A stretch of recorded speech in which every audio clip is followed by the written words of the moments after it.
আমরা একটা সিদ্ধান্তে উপনীত হতে চাই যে আমাদের প্রিয় বাউফলকে আমরা ধর্ষণ মুক্ত একটা বাউফল করতে চাই। তবে কোরআন আছে যেখানে, কোরআন আছে যেখানে, কোরআন নাই যেখানে, কোরআন আছে যার সাথে, কোরআন নাই যার সাথে।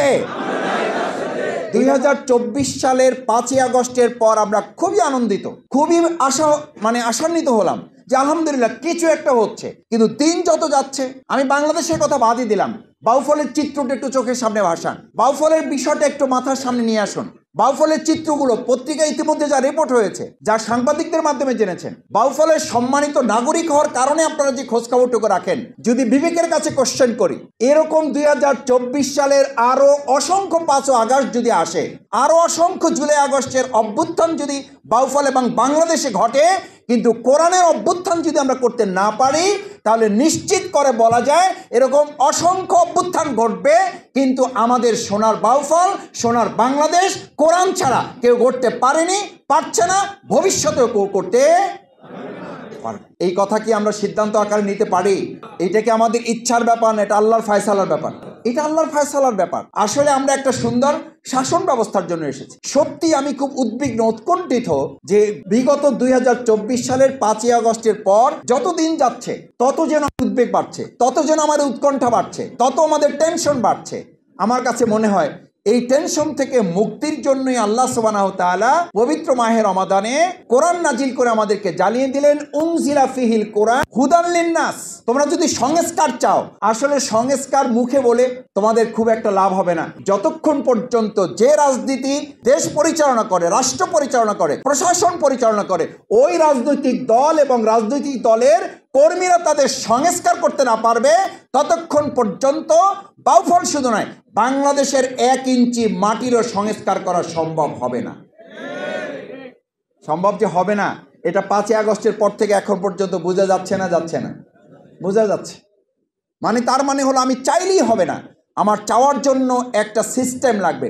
সিস্টেমটা আল্লাহ সুবহানাহু ওয়া তাআলা কোরআনে পরিষ্কার বলে দিয়েছেন। সিস্টেমটা কি? হুদাল লিন্নাস। তোমরা যে মানুষের কল্যাণ চাও, তাদের সঠিক পথ চাও, সুন্দর রাস্তা চাও, হাইওয়ে চাও, রাজপথ চাও, সেটার জন্য তোমাদের আমি এই ব্যবস্থা করে দিয়েছি মিনাল হুদা ওয়াল ফুরকান।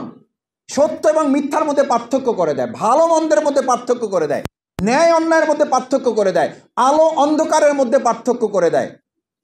এ কারণে আল্লাহ তাআলা বলেন কুল জাল হক, সত্য এসে গেছে, ওয়া জাহাকাল বাতিল, অন্যায় অবশ্যই পরাজিত হবে। ইন্নাল বাতিলা কানা জাহুকা, আজ হোক কাল হোক চাঁদাবাজি বন্ধ হতে বাধ্য, আজ হোক কাল হোক সন্ত্রাস বন্ধ হতে বাধ্য, আজ হোক কাল হোক দখলদারিত্ব বন্ধ হতে বাধ্য। এবং পৃথিবী যেদিকে যাচ্ছে, মানুষ ইসলামের ভিত্তিতে রাষ্ট্র, সমাজ, পৃথিবী বিনির্মাণ করা ছাড়া মানুষের হাতে এখন বিকল্প আর কোনো রাস্তা খোলা নাই।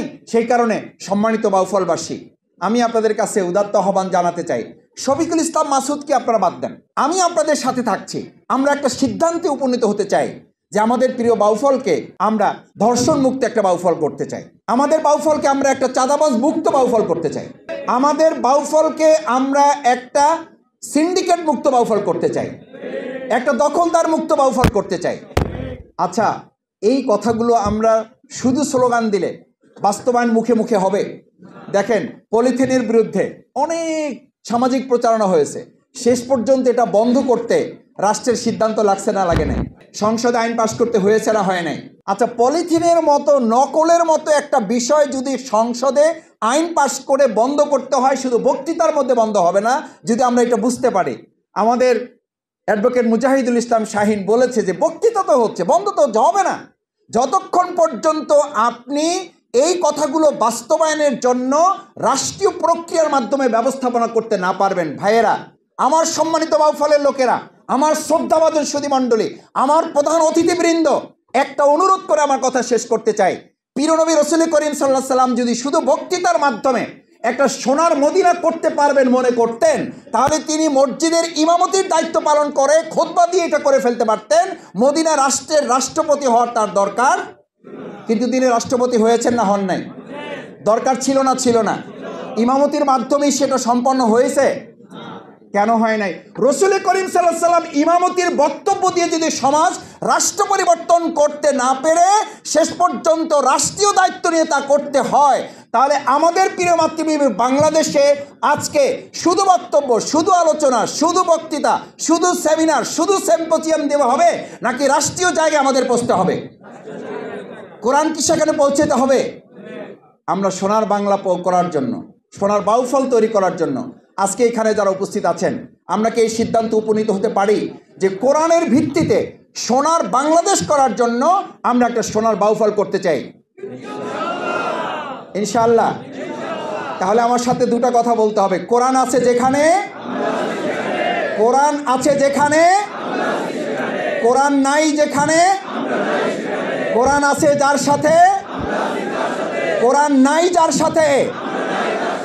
এই ব্যাপারে আমাদের কার আপত্তি আছে? আল্লাহ আমাদের হাতগুলো কবুল করুন। আসসালামু আলাইকুম ওয়া রাহমাতুল্লাহি ওয়া বারাকাতুহু।